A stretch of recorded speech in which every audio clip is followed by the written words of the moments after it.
दोस्तों नमस्कार। एग्जाम के दिन नजदीक आ गए हैं और आजकल जो भी आप पढ़ते हैं, पढ़ने के ठीक बाद आपको लगता है कि ठीक पढ़ा है, लेकिन कुछ समय बाद ही आपको लगने लगता है कि आप वो भूल रहे हैं और तीसरा दिन आते आते तो आपको लगता है कि करीब करीब साफ हो रहा है। धड़कनें बढ़ती हैं, बेचैनी बढ़ जाती है।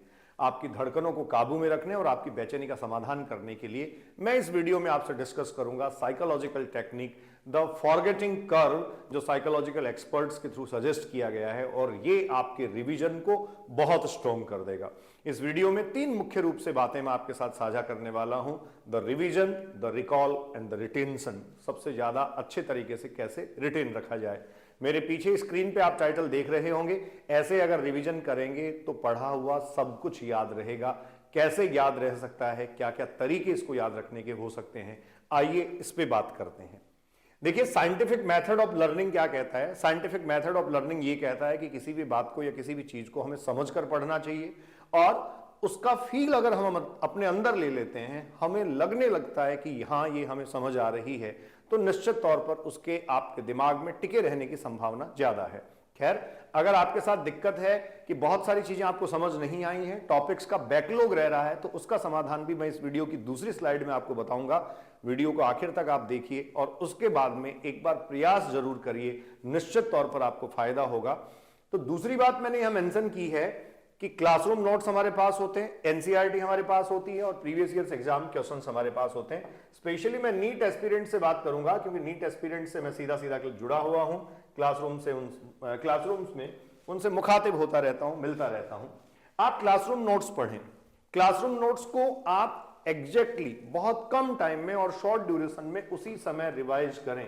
मतलब आपके लिए सबसे पहली जरूरत है कि क्लासरूम नोट्स जो है वो काफी कम ड्यूरेशन में या शॉर्ट ड्यूरेशन में रिवाइज होने चाहिए। सेम डे रिवीजन मस्ट है। उसके बाद जैसे ही क्लासरूम नोट्स आप खत्म कर लेते हैं तो आपको एनसीईआरटी पढ़नी चाहिए, एनसीईआरटी पे आना चाहिए। स्पेशली बायोलॉजी के पेपर्स में, फिजिक्स केमिस्ट्री में आपके जो टीचर्स आपको सजेस्ट करते हैं, और ये एनसीईआरटी आप point to point and line to line जो है वो आपको क्लियर करनी है।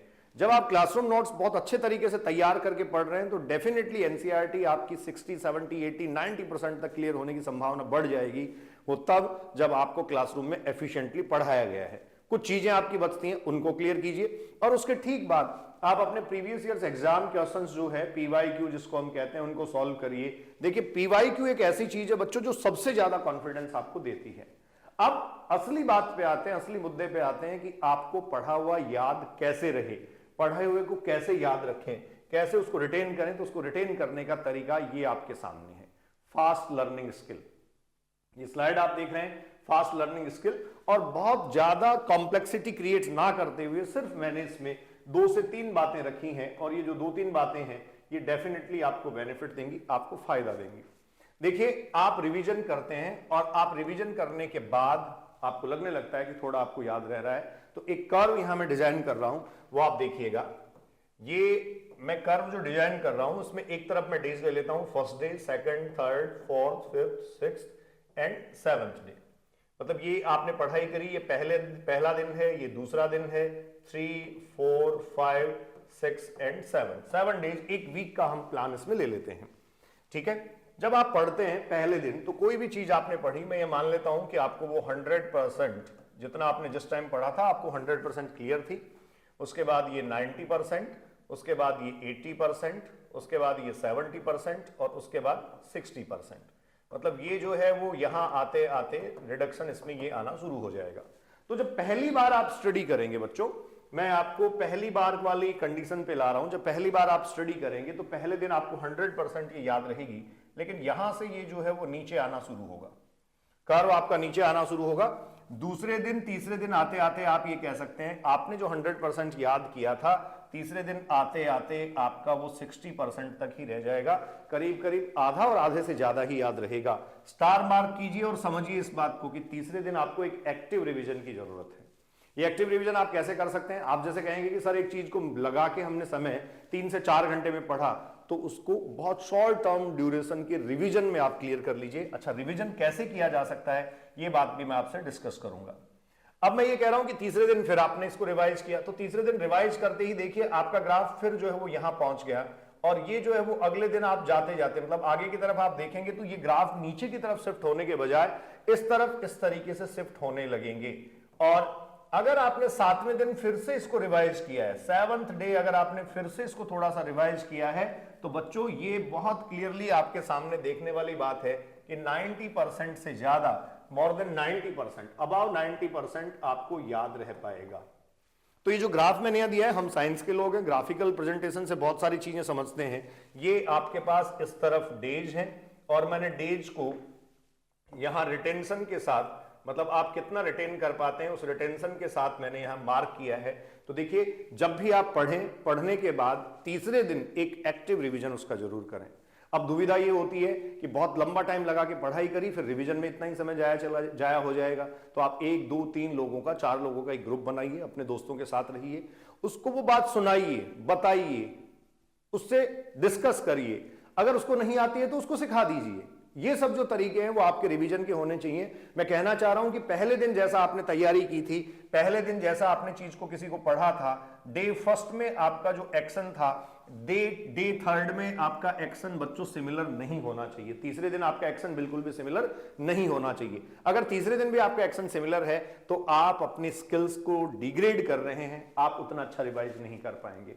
तो डे थर्ड पे आपको क्या करना है, तीसरे दिन आपको अपने दोस्तों की मदद से, अपने ग्रुप में या खुद रिकॉल करके चीजों को जो है वो फिर से रिवाइज करना है। और एक बार फिर एक एक्टिव रिवीजन फेज रखिए 7th डे।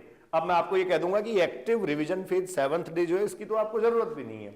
इसकी आपको जरूरत क्यों नहीं है? क्योंकि 7वें दिन आपके टेस्ट पेपर्स होते हैं बच्चों, और ये जो टेस्ट पेपर्स होते हैं, इन टेस्ट पेपर्स में कोई ना कोई टॉपिक आता है। आप रिवीजन के लिए उसी टॉपिक को डिजाइन कर लीजिए। टेस्ट पेपर में जाने से ठीक पहले डेफिनेटली हम रिवाइज करते हैं, तो आपको बहुत अच्छे तरीके से जो है ये याद रहेगा।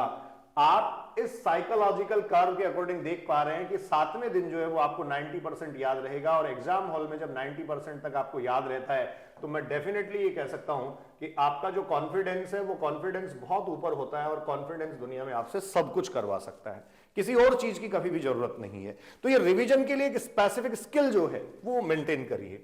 रिकॉल, किसको आप रिकॉल कह रहे हैं?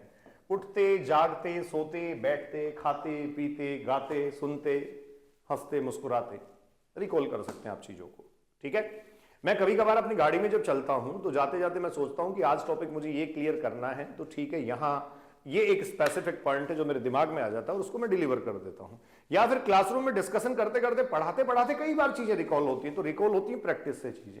आप जरूरी नहीं है इसके लिए बहुत कॉपी पेन लेके खोल के बैठ के और पूरा जो है ना वो अपना सेटअप लगा के तैयारी करके टेबल मेज पे कुर्सी पे बैठ के अपनी तैयारी और पढ़ाई करें। इसके लिए जरूरी नहीं है। जब आप रूटीन के अपने काम कर रहे हैं तो जो कोई चीज आपने पढ़ी है उसको एक बार अपने दिमाग में रिवाइज करिए, खुद एक क्वेश्चन फ्रेम करिए और उस क्वेश्चन का आंसर जो है वो भी खुद डिजाइन करिए तुरंत, और उसके बाद जाके आप चेक कर लीजिए कि आप इसमें कितने सही हैं या कितने खरे उतर पा रहे हैं।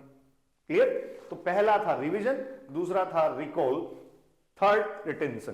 कैसे रिटेन कर पाएंगे? देखो, रिटेंशन का सबसे अच्छा तरीका मैंने आपको बताया, जब आप रिवाइज करेंगे, रिकॉल करेंगे तो रिटेन अपने आप हो जाएगा।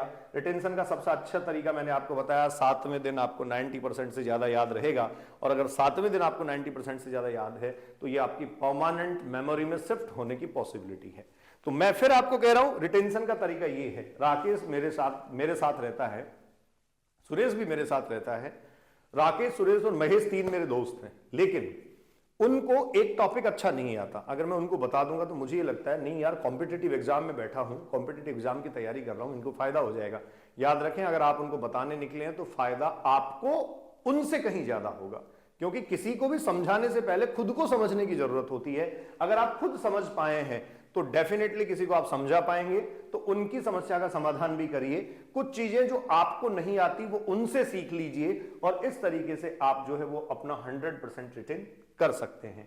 तो आज की इस वीडियो में बच्चों मैंने फास्ट लर्निंग स्किल जो आपके एग्जाम के टाइम में काम आएंगी, इन टिप्स को मेंटेन करने के लिए या ऐसे कुछ टिप्स बताने के लिए 3R का सिलेक्शन किया, और ये 3R है, रिवीजन, रिकॉल एंड रिटेंशन। मैं MM बलडोदिया अभिव्यक्ति के माध्यम से आपसे मुखातिब हो रहा हूं अपने एग्जाम में अच्छा करने के लिए। खुद को ताजगी भरा तरोताजा महसूस करवाइए, खुश रखिए। जितना आप खुश रखेंगे अपने आप को, जितना आप अपने आप में आनंदित रहेंगे, जितना आप अपने आप से खुश रहेंगे, उतना ही ज्यादा जल्दी आप में कॉन्फिडेंस आएगा और आपका आत्मविश्वास ही आपको दुनिया में स्थापित करेगा। Enjoy your life, be safe, thank you.